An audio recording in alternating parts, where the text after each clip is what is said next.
Hey everyone, thanks so much for checking out this content on the Hillview YouTube channel. My name is Martin. My name is Scott. We're two of the pastors at the church, and it's our joy to welcome you to this time. We would love it if you're able to come and join us in person. If you'd like to do that, there's some contact details at the end of the video for how you can get in touch, and we'd love to connect you up in that way. But we also understand that maybe you don't feel that you're able to join us in person yet, and so we do hope that this video is a blessing to you, that you find out about what's happening in the church and you're able to study God's Word with us. We also understand that some people have been joining us from further afield, and we would love it if you could be part of a local fellowship, a local church, and we would love to help you with that as well. And so if we can, please get in touch with us. But it's great to have you here with us. Yeah, so we're just praying that you will be blessed and helped by this content, and that Jesus will be glorified through this video. So take care. God bless. Here are a few things coming up at Hillview for you and our church family. More help is needed to rearrange the chairs in the sanctuary each week for our Sunday morning services.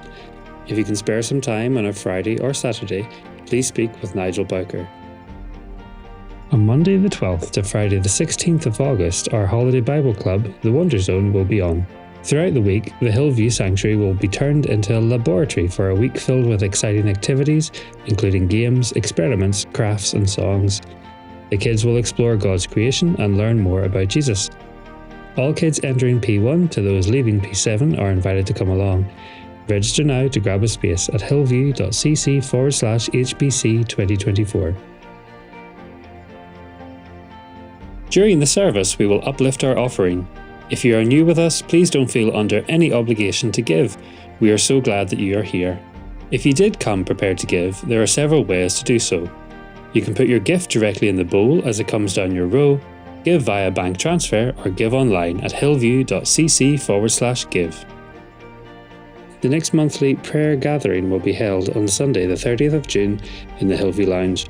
Come at 6:15 p.m. for a 6:30 p.m. start. If you're new with us today, we want you to feel at home and know that this is a safe place. We are so glad that you are here. One of the best ways to connect with us is to fill out a blue Connect card found on the Connect desk in the foyer. Please fill out as much information as you feel comfortable with and give it to a member of our welcome team for one of our pastors to connect with you. Also at the Connect desk, you can pick up a welcome pack with information on who we are, our vision and values, and the ministries we are involved with.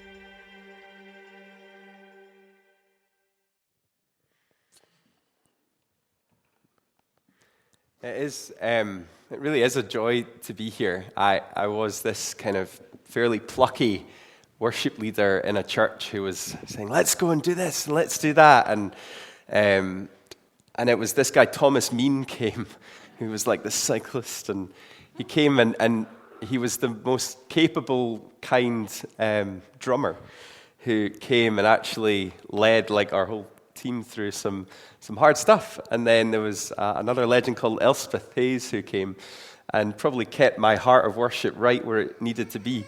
And all of that was formed here, I believe, under Lindsay and Martin's leadership. So for a long time, I genuinely have wanted to say thank you to Hillview for the culture that you have as a church, because it blesses other communities so much. There became a kind of joke that if somebody came and wanted to join worship, we would normally do a little audition and have a more serious chat, make sure they're okay. If they said they were from Hillview, it was like, okay, you're on. It kind of came with something.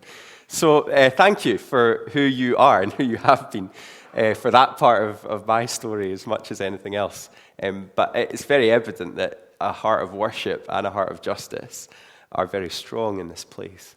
And so from that, let's explore God's Word together. In 1888, legend tells it that Alfred Nobel woke up and heard his own obituary in a newspaper. He was born in 1833 in Stockholm and was the child of inventors. His family moved to Russia, where he developed this passion for chemistry, and then returning to Sweden, he invented no small compound, dynamite, in 1867. hoping to revolutionize the construction and mining industries. He did that, created a safer compound for mining, but at the same time created a compound that was violent and was used in warfare. And the theory with dynamite was if somebody threatened you or took your land and had at you, well, they said, well, you could just blow them up. That was the theory with dynamite. And that was his first pass at establishing peace. And it was the issue that Noble's brother passed away in 1888, and apparently it was misreported in a French paper that the merchant of death had died. Imagine that was your obituary. Hey, the merchant of death. And this added to a chain of events that prompted Alfred to make some adjustments with his legacy and the money he'd made from dynamite. And he decided to change the notion of what he was committed to leaving in his life. And what we might now know is that Noble's work led to the Nobel Prize. And so that wonderful work for recognizing achievements in science and achievements really in peace. Noble had it revealed to him that his life apparently appeared to be committed to death. But now we would associate Noble's life as a commitment to recognizing peace. And it prompts a question that I love to wrestle with, which is, what is your life a commitment to?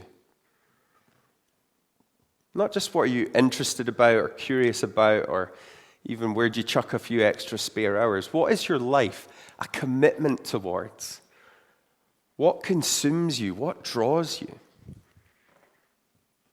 We have quite strange notions of commitment today. It can look like, I'm really committed to my football, I'm really committed to my job, I'm really committed to my family. And all of that usually is some kind of idea of where do we put our time. But the idea around commitment is probably closer to something of deeper passion. And again, passion, we're not just saying, what are you passionate about? Like, I really love having, the burger I had at the place last night. I was passionate about food, or I'm really passionate about golf. And the idea of passion is far closer linked to this original part of the word passeo, which in the Latin means to suffer. And so, 11:23 on a Sunday morning, we're asking a big question about your life, which is, what are you willing to suffer for? What are you willing to put your reputation out there for? What are you willing to take a knock for, to be challenged for? What do you notice in your life, in your faith, you just can't let go of because it's that important to you? What causes stir you so much that you haven't left them for years? I think, going by what I know of your church and how I see your commitment, I think justice is something that you are passionate about. Because we just heard, you came out on a Friday, you come out on a Saturday. You give of yourselves to these wonderful causes.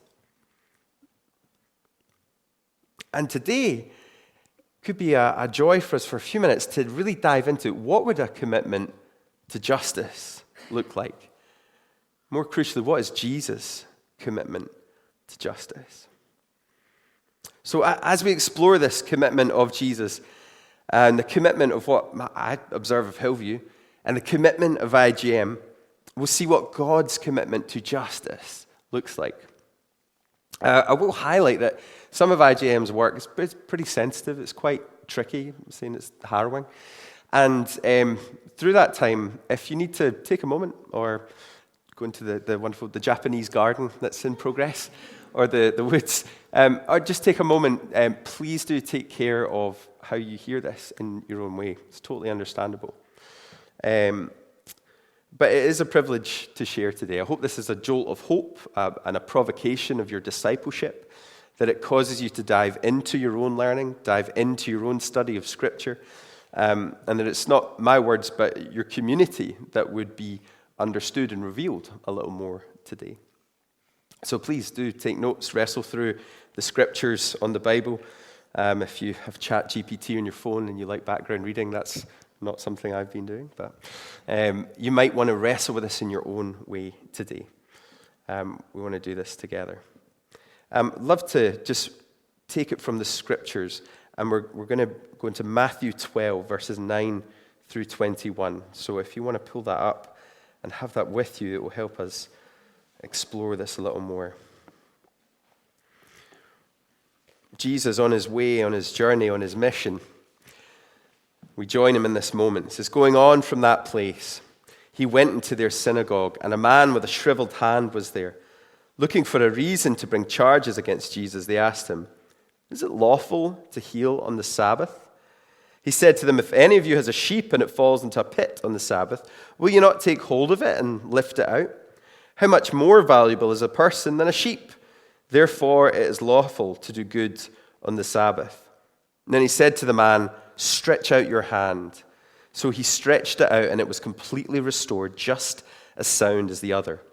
But the Pharisees went out and plotted how they might kill Jesus. Aware of this, Jesus withdrew from that place. A large crowd followed him, and he healed all who were ill. He warned them not to tell others about him. And this was to fulfill what was spoken through the prophet Isaiah. Here is my servant whom I have chosen, the one I love and whom I delight. I will put my spirit on him, and he will proclaim justice to the nations. He will not quarrel or cry out. No one will hear his voice in the streets. A bruised reed he will not break, and a smoldering wick he will not snuff out, till he has brought justice through to victory. In his name the nations will put their hope. So we have this context, this moment, Jesus on his way, journeying through, entering the synagogue and encountering a man with a withered hand on the Sabbath. And the Pharisees enter in, challenging Jesus. You're kind of like, again. He's just there. He's with his people. He's there observing Sabbath. He's with a man whose life is difficult and who's experiencing injustice because of his body. And they're challenging him, goading him to do a healing, accusing him. And Jesus' response is to emphasize his kingdom over their priorities. And he does that through this demonstration of a healing. And that demonstration of a healing is also a demonstration of his justice. Because Jesus is restoring the picture of what it means to care for people amidst the rules and amidst the pleasantries of the day. Jesus heals the man, revealing this commitment to mercy, a commitment to compassion, and to justice.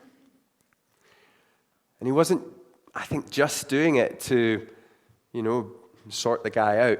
There always seems to be this generosity in the way that Jesus acts. He will love a person, and that will reveal something about the kingdom for those in the room, and then it reveals something of the kingdom for us today. He revealed that his justice, that he had a commitment to surpass any notion of being just in with the right folks. It surpassed Jesus' need to belong and to be in that accepted community. It passed Jesus' notion of needing peaceable communication between his peers. So Jesus' commitment to justice pushes him past acceptable norms, as it so often did and often does. I even wonder, how often did Jesus maybe just wanted to laugh with the Pharisees? Do you ever think he saw that crowd coming to get him, to highlight their version of what was right? And in Jesus' heart, he might have just thought, I love these people. I know these people. In fact, my Father knows every hair on their head. He knows their hearts. And there's a part of Jesus that thought, I would just love to love them. I'd love them to know the heart I have. I'd love them to know God's justice. But here they come as this crowd trying to take Jesus out. And yet, Jesus says, okay, I'll heal this man and I'll reveal the kingdom and make one more point to the Pharisees. And in that behavior, we pick up this idea that behind Every behavior, every activity is a commitment to something. No action is aimless, or that's when we sort of let go of a notion of being sane. But until that point, every action we do is a commitment towards something, either to serve another person, a commitment for our own agenda, but there's a reason behind it. And we see in this picture God sending Jesus as a commitment to fulfill justice. He sends Jesus to heal a man with a withered hand, to reveal mercy, love, compassion, and justice. And then he sends Jesus to fulfill this promise of a prophecy. Jesus is an expression of God's commitment to justice. And justice is God's commitment to his creation and his created, us. It's something that God has revealed to us. It's a part of his nature. And we get to see a bit of who God is, be amazed, and then live that out in our lives. So Jesus does this moment, and then he does that amazing thing he does where he pulls something that will be deeply familiar and deeply rooted to them from the prophecy of Isaiah, and he pulls it out and he reveals it back to them and says, this is what I'm doing. This is who I am. This is what's happening right now, folks. He takes a moment and then he reveals something within it. He has that brilliant part where he walks through the words of Isaiah. Here's my servant whom I have chosen. It's echoes of his baptism. They'll have remembered that. That moment where the voice came from the sky and the dove descended. The disciples remember, okay, he's talking about a fulfillment of a prophecy. Jesus affirms his chosenness. And in verse 19, where he draws out those words of Isaiah, he will not quarrel or cry out. No one will hear his voice on the streets. Jesus wasn't standing where the revolutionaries or where the Romans would declare how the world is. He's gone a different direction.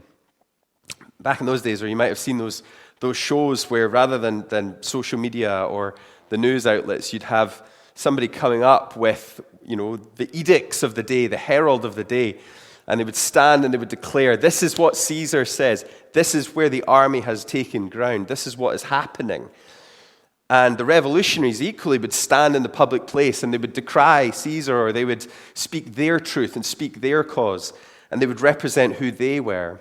And already, Jesus is fulfilling a prophecy that says, I'm not going to do that. It comes with a demonstration of power. It comes with a demonstration of love. He's not standing in the streets yelling. He's a man of action or of commitment. He continues to fill it. A bruised reed he will not break. I think that's really beautiful. He is gentle. This idea of a broken plant that then gets snapped off. I was thinking of that. What's the modern thing? I think it's like when a little bee would be struggling, and as a kid, that's the part of you that doesn't stamp on the bee. It's the part of you that decides to be compassionate. It's the part of you that thinks Germany would have left it at 2-1, not 5-1. That was the bruised reed. And Jesus is God's chosen servant who does things a different way, who acts with a commitment, and who fulfills a prophecy with this gentle and just nature. Jesus' commitment to justice is remarkable. It's kind. It's not because he yells about it. It's not because he campaigns in a particularly interesting way. It's because he embodies justice. Because that's an indicator of what commitment looks like. Commitment isn't what we yell or post. Commitment is what we embody and live and act in. You wear it, you walk about in it, you be it. It's a way of being, it's a way of making meaning about the world. To look at the world and say, where is there injustice, and how can my being have an impact on that? That's what Jesus is doing right here. That's the Jesus that fills us just now. So I wanted to unpack this a little bit more. I am really curious about how you're doing this, how you're embodying who Jesus is to you. I had a lovely time going through a little bit of the website, and and seeing what are some of the things that you say you value and that are sort of stated as this is who we're trying to become. This is what we're trying to embody as a community. I picked up there that you're worshippers. That's one of the key things. You have a reputation with being worshippers with deep hearts and deep capability. I've experienced that firsthand. I'm being blessed by that. And you've sent worshippers to lead hundreds of people in many places. So you have formed community, as a community of worship, you have formed worshippers who have gone to lead other communities of worship that have kind of sent hundreds and thousands of people into the presence of God. Some of them have done it at events, and I've seen that. Some of them have done recordings and done contributions that have blessed people all over the place. You can't measure it. It's done.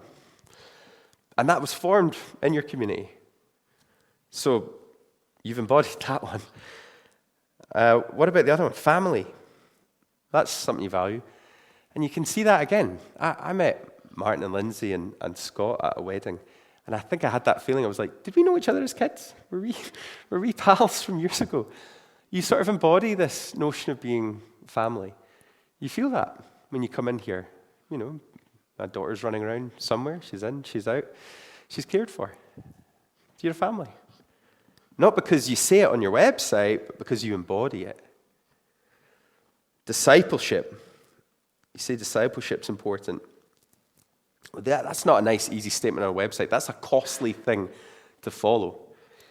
You say we're passionate about discipleship, and then you see it. I saw that recently. You've got a church plant in Kintore.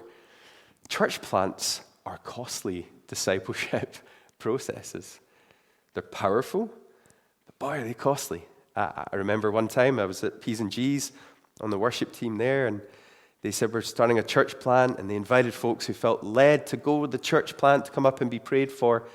And like the majority of all the keyboard players got up. I was like, oh great. Just left with them now, are we? Good, okay. It was terrible. I didn't count the cost. I didn't know what was going on. But there's a change. It's the right thing to do. It's how the kingdom operates. Sacrifice, generosity, sacrifice, generosity. Discipleship, not just in the church, but you lead in the marketplace. I wrote this last night before I knew Colin was in the room, but I'll acknowledge him anyway. I know from Colin's experience, you've got leadership in the marketplace, in business, a place that maybe Christians have shied away from or scathed for many years. And I spend an hour with Colin, I feel very inspired about the role of business. I feel inspired about the contribution Colin makes to IJM at a board level, which actually makes the work possible. You've got discipleship happening in every pocket of society. Not because you say it on the website, because you embody it. That's how justice works as well. It's not just a thing we say. It's a really buzzy word at the minute. Everyone's trying to frame it. But it's something that's embodied. It's a part of God's nature. And it's lived out by living it.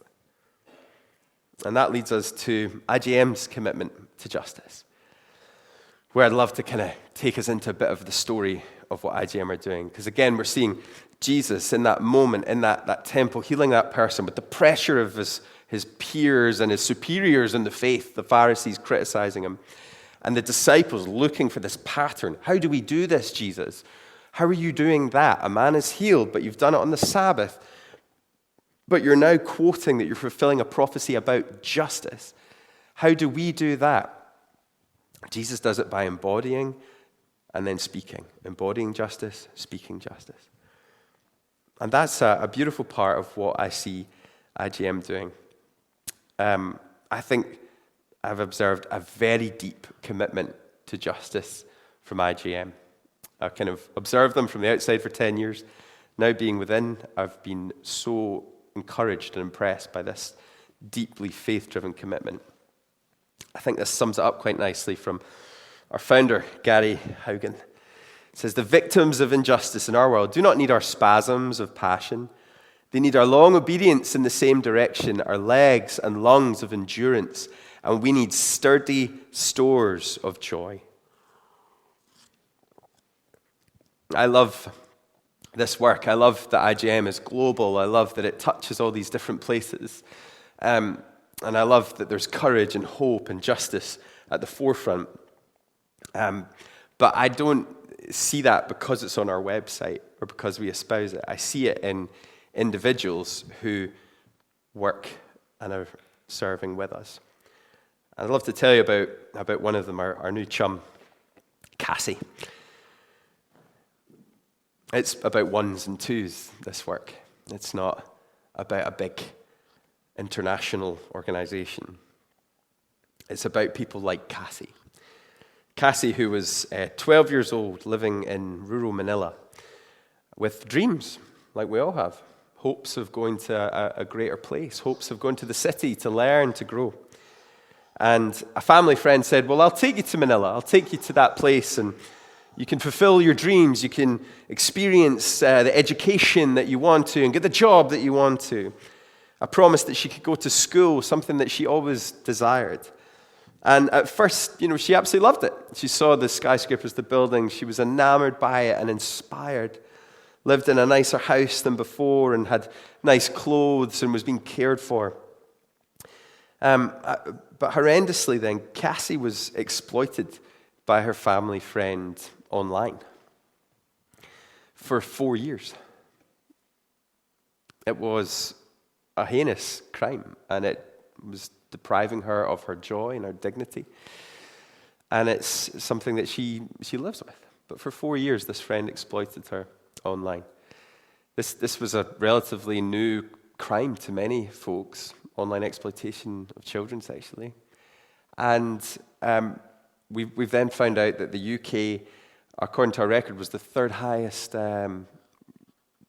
receiver of online abuse of children. Third highest. And when we shared the story, one of my colleagues who works in this centre said, Mark, you've got to update that. It's the second highest now, globally. So this work touches home in ways that we don't want it to, and we didn't expect to. But Cassie is one of many in a similar predicament. And I want to, you might know of IJM quite deeply, but I wonder if we look at this through this lens of Jesus' commitment to justice and see what's happening now with this work that we're part of. You see, Cassie is one of 50 million plus people held in different forms of slavery today, according to the Global Slavery Index 2023. More than any other time in history. And it's in so many forms now, whether that's forced labor in a brick kiln, whether that's sexual exploitation in a brothel, or it might be one of these newer forms that are speeding up, forced scamming, for example, where we're discovering the folks that I used to interact with on Facebook trying to sell stuff, who would try and scam me out of my guitar, and I'd say, get a life, God, leave it, can't believe it's so obvious. It was entirely possible that the people that we're on the end of the phone with or on WhatsApp with are being held in a compound on the border of Thailand, forced to do this 12 hours a day at gunpoint or with violent beatings. They applied for a marketing job. They got a really nice night in a hotel when they first go, and then they gave their papers to the boss, and they got on a boat. And when they got on the boat, they thought, oh no, this is not going the way it should. And then they're brought to a compound, 12 hours a day. They're trying to scam people. So many different forms of this going. And that reflects 5 billion people who live without the protection of the law, that functioning justice system. And so already I know and I feel our commitment, because I think it reflects Jesus' commitment to justice, is to see that become less. To see 50 million be less. That's what we're part of. Because we believe that strengthening justice systems to protect people living in poverty from violence is a reflection of Jesus' heart for justice. It reflects Jesus' heart and that prophecy of Isaiah, not to break the bruised reed. It reflects the gentleness of Jesus to look at protecting people. We do that through these incredible different ways, identifying and bringing people to safety. So working with local people to plan operations and go in and make sure that people are brought out.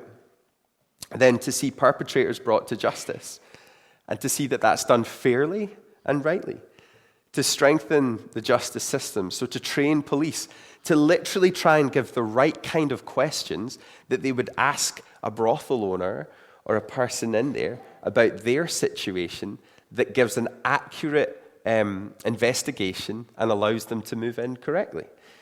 This is why we train. It's not the case that we're tooling up and kicking doors down. This isn't the heart of protection. We want to see communities that are safe. We want to see people that are cared for.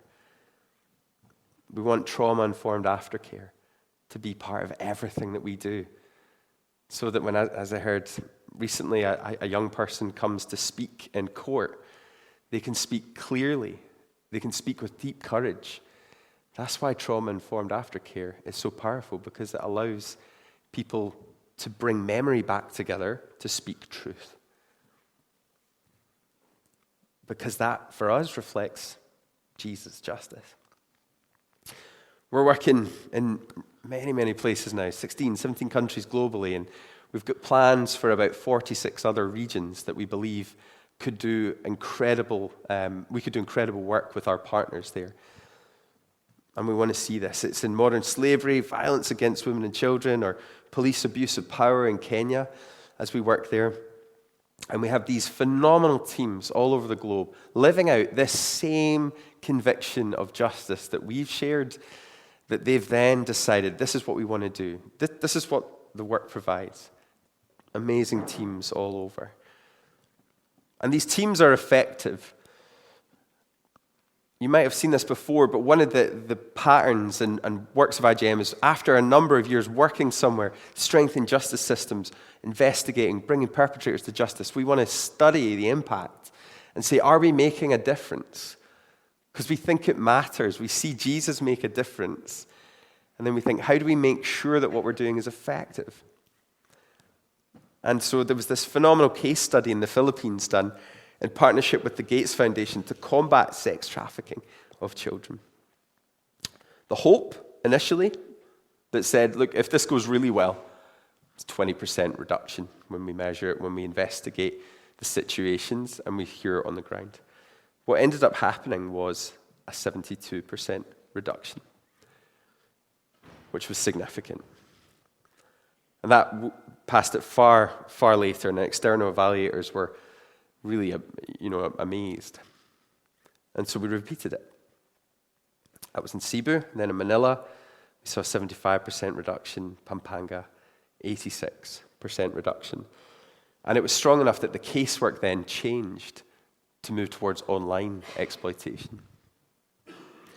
The work wasn't just there. There's other areas that we've done this in, places like Cambodia, 73% reduction. And then globally, Uganda, Dominican Republic. Excuse me. Story after story. Excuse me. Community after community, nation after nation. This pattern is repeating. Why? Because we're not just plucking an idea out that we think is really good. We're following the pattern of Jesus' justice.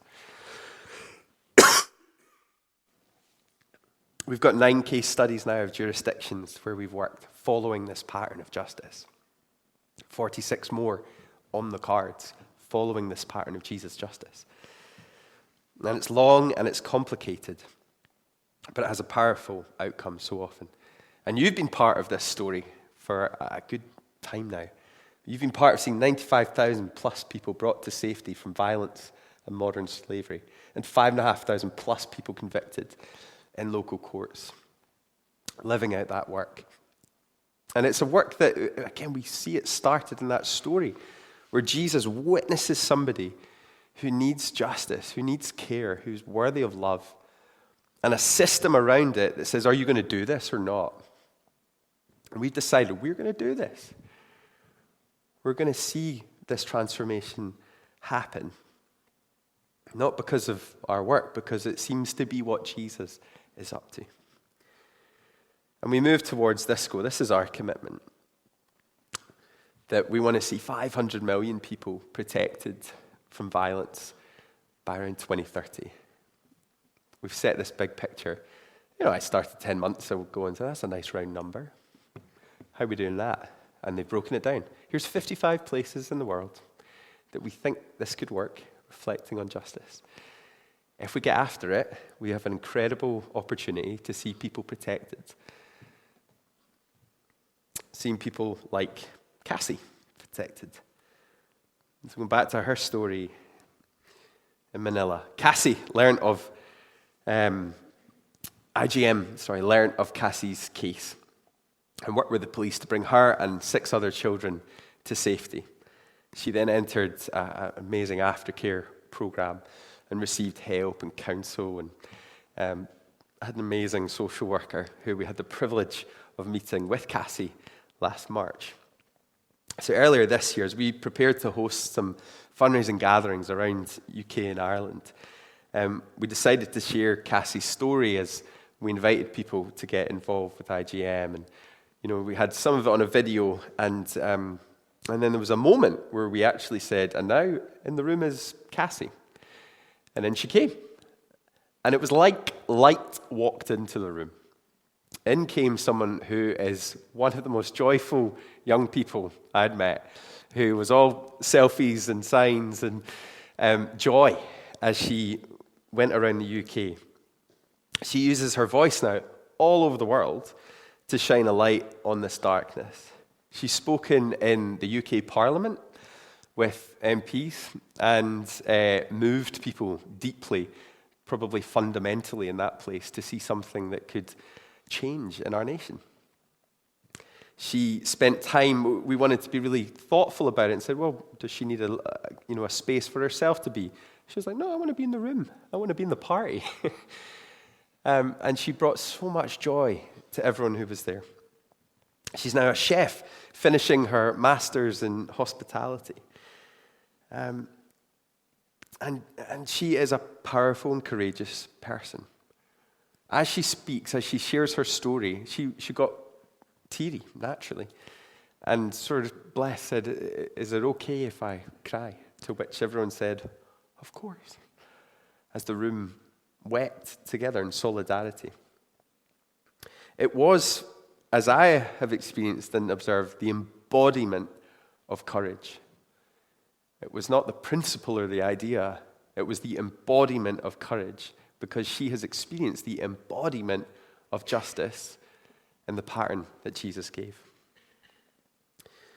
And the reason that we do all of this is so that children like Cassie can be brought to safety and their voice is amplified across the world, and that we can build a world where children can be protected from being exploited in the first place. That's the goal. So know that as we take this time to face into the darkness, and we have touched on that this always seems to land in hope, hard, gritty, real hope. That is what we're committed to, because we see that's what Jesus is committed to. And so, just want to leave us with an invitation. We invite folks to pray, to influence where they can, and to give. We invite folks to pray because it's really pointless doing this work if we don't. And at IJM, every day starts 9 o'clock, 30 minutes of stillness and prayer for each staff. And then every day, 12:30, we pray online and pray as a team. If we stopped that, I'd quit overnight. It doesn't feel worthwhile doing without prayer. So please pray with us. We need your prayers. And please give. It can be really amorphous to talk about what that means. It means that we hire people who are social workers for Cassie. It means that we let Cassie come to the UK and speak. That's a bit of the invitation today. I would leave that with you prayerfully. I would leave that with you. I would love to talk to you outside about it. But this is the invitation to you today as we respond and continue to respond. And I would want you to leave here today with a deep sense of knowing that what I observe and experience is you embody God's justice and God's love as a community. And it's enough for that to say thank you for doing that. Please continue to do that. And please continue to inspire this region, this place that you're in, by embodying justice in the way that you do. So thank you.